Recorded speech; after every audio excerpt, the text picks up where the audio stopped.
Pulau terbesar di Kecamatan Alalak adalah Pulau Sugara. Letaknya hanya sekitar 10 km dari ibu kota Banjarmasin atau setara dengan 35 menit berkendara motor atau mobil. Pulau ini dikenal karena memproduksi kapur dari kulit kerang. Hari ini, warga mengajak saya membeli kerang ke desa lain. Kami menumpang perahu motor mencari para penjual kerang.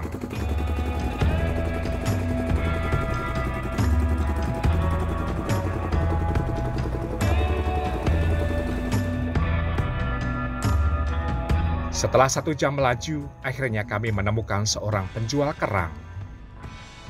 Para pengrajin kapur dari Pulau Sugara sudah dikenal sejak lama. 1 kilonya kena 15. Biasanya 90. Ya, 90 ribu. Soalnya banyak yang lain juga mau Iya, beli. banyak pelanggan lah hitungannya. Kalau satu karung ini Ya, 30 kilo, kalau dua ini 60. Ya. Para pengrajin kapur dari Pulau Sugara sudah dikenal sejak lama, sehingga warga berbagai desa sudah terbiasa menjual kulit kerang kepada mereka. Sayangnya sekarang setiap penjual kerang hanya punya stok 1-2 karung. Sehingga seorang pengusaha kapur seperti Okin harus menunggu lebih dari sepekan hingga stok kerang mencukupi untuk produksi. Dalam sepekan, setidaknya Okin butuh hingga 1 ton kulit kerang bersih untuk diolah menjadi kapur. Paling jauh nyarinya dari mana, Bang? Daerah ke Pangkalan Bun. Pangkalan, Bun? Iya. Kalteng dong? Iya, makanya daerah keluar Kalimantan Selatan lah. Itu kok bisa nyari sampai ke sana? Ya dulu ada juga yang orang yang nawarin, mungkin dia melihat dari TV, kan kulit karang ini berguna lah untuk pembuatan kapur. Sementara di sana nggak ada yang beli kali ya? Di sana kan nggak ada yang beli, nggak ada yang bikin kapur lah. Ada opsi lain bagi Okin untuk mendapatkan kerang, yaitu dengan membelinya dari pedagang di Kalimantan Tengah. Tetapi harganya lebih mahal Rp1.000 per kilogram. Artinya ia harus menyiapkan kelebihan budget lebih dari Rp1 juta. Ada sedikit beda kulit kerang kedua daerah ini. Cangkang kerang Kalimantan Tengah lebih tebal dan berwarna kekuningan. Sementara kulit kerang Kalimantan Selatan lebih tipis dan berwarna kecoklatan.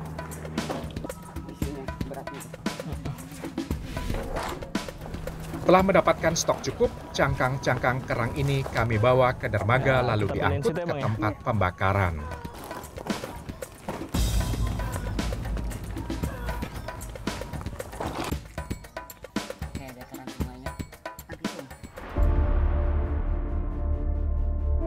Usaha pembuatan kapur dari kulit kerang sudah menjadi catatan sejarah warga Pulau Segara sejak tahun 1800-an. Hingga kini hanya tersisa 6 keluarga atau sekitar 90 orang yang masih meneruskan usaha turun-temurun ini.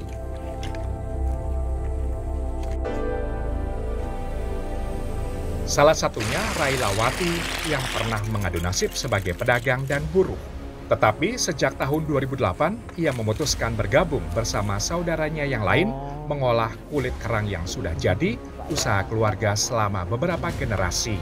Kalau anak-anak mudanya pada kemana, Bu? Kok saya lihat ini kayaknya ibu-ibu, bapak-bapak semua yang kerja gitu.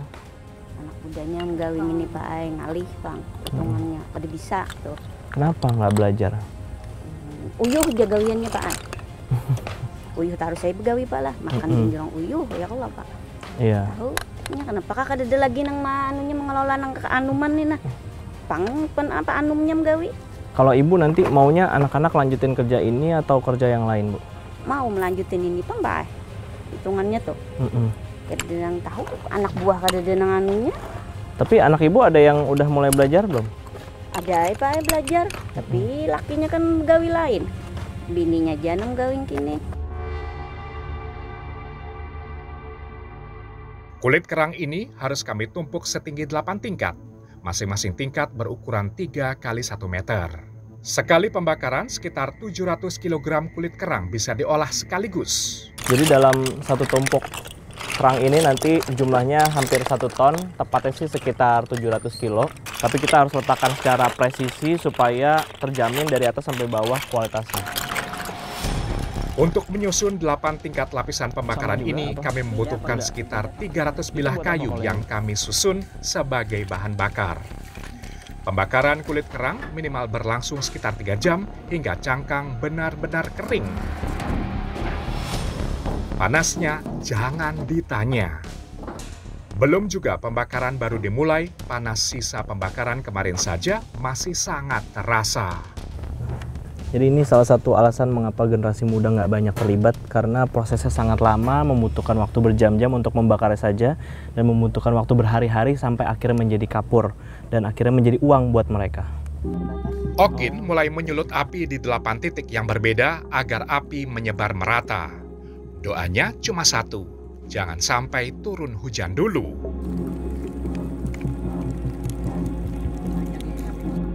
Hidup di pulau memang harus bersahabat dengan angin yang sangat kuat. Ini kerap membuat api menyala terlalu besar. Angin pula yang tiba-tiba mengantarkan awan mendung tebal hingga hujan kerap turun di siang hari. Tapi kalau di tengah jalan ini hujan, apa antisipasinya, ditutup apa gitu? Kalau antisipasinya ya kasih sama seng aja supaya jangan ya ditutup. Kalau misalnya hujannya deras dia ditutup sama seng supaya jangan airnya masuk ke dalam. Oh, tapi tetap dibakar. Tetap dibakar. Dilanjut ya. Jadi kalau misalnya hujannya deras tambah banyak lagi sengnya. Kecuali sudah apinya udah mulai redup atau udah mulai mau padam, baru seng tadi baru dipindah dialih. Karena kulit kerang hanya dibakar lebih sering di pagi dan siang hari agar asapnya tidak mengganggu tidur warga. Selain itu, lebih aman dari risiko kebakaran karena proses pembakaran selalu terpantau. Untuk mengantisipasi datangnya hujan, Okin mendirikan tenda pelindung tungku pembakaran. Sekali basah kehujanan, kulit kerang tidak akan bisa diolah menjadi kapur karena cangkang akan mengeras seperti batu. Semua pekerja di sini sudah terbiasa membongkar hasil pembakaran dan memungut kerang tanpa sarung tangan. Padahal panasnya bisa melepuhkan kulit. Sarung tangan malah dinilai mengganggu karena kulit kerang panas akan mudah menempel ke sarung tangan dan sulit dilepaskan. Susah ngambilnya. Tapi kalau pakai tangan ibu pernah luka atau melepuh gitu? Pernah, tapi kan stomat aja namanya. Ngobatinnya pakai apa? Ngobatin. Pakai. Didiamkan aja? Diamkan, ya? Nanti sembuh sendiri? Hilang sendiri. Salut bagi mereka yang setia melestarikan pekerjaan yang penuh risiko ini. Misalnya ancaman penyakit pernafasan yang kerap mengintai para pekerja kapur dan tambang. Ini walaupun apinya sudah mati ya, tapi abunya masih terasa sangat panas. Kemudian kami di sini memakai masker untuk menghindari debu masuk ke dalam hidung, karena kalau tidak itu akan membahayakan pernapasan, bisa menyebabkan infeksi. Dan nantinya ini akan diolah untuk menjadi kapur. Prosesnya masih sangat panjang. Kulit kerang kemudian harus kami tampi untuk memisahkannya dari abu dan debu. Caranya seperti menampi beras. Selanjutnya, cangkang akan ditumpuk di dalam wadah bernama belek, lalu disiram dengan air panas. Butuh waktu sekitar 30 menit hingga cangkang akhirnya mengering. Ini di bawah belek ini, di bawah wadahnya tidak ada kompor, tidak ada pemanas apapun, tapi kita hanya memberikan air panas ke tumpukan kerang ini, tapi rasanya seperti sedang memasak ya. Jadi setelah disiram air panas yang mendidih, nanti dia akan seperti memasak sendiri untuk proses kerang-kerangnya menjadi hancur, sebelum nantinya akan menjadi kapur. Kalau sudah, kami angkut semuanya ke gerobak dan mendorongnya ke tempat pengolahan berikutnya. Prosesnya masih panjang.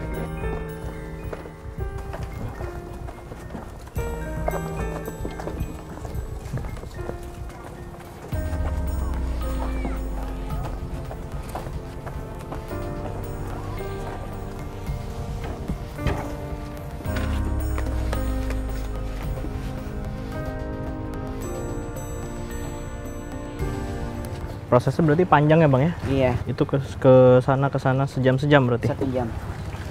Proses satu belek kepornya 1 jam. Saya menemukan 4 orang nenek yang ikut bekerja di tempat pengolahan kapur ini. Tugasnya adalah mengaduk campuran kulit kerang dengan air sampai hancur dan mengental. Masing-masing orang harus mengaduk sekitar 4 jam baru bergantian dengan yang lain. Tenaga kuat dan kesabaran ekstra jelas dibutuhkan di sini. Kulit kerang harus diaduk sampai lumat. Kalau sudah terlihat menyatu seperti adonan, artinya tidak lama lagi sudah bisa dijadikan kapur. Jelas generasi muda banyak yang enggan untuk bekerja seperti ini karena prosesnya sangat lama, berhari-hari, dan juga melelahkan. Makanya mereka banyak yang lebih memilih ke kota untuk menjadi pegawai karena lebih menjanjikan dibandingkan pekerjaan seperti ini. Tapi yang pasti kalau pemerintah membantu setidaknya menyediakan alat agar prosesnya menjadi lebih singkat dan juga menjadi lebih mudah, tentu saya yakin generasi muda akan mau membantu dan meneruskan regenerasi di pembuatan kapur siri ini.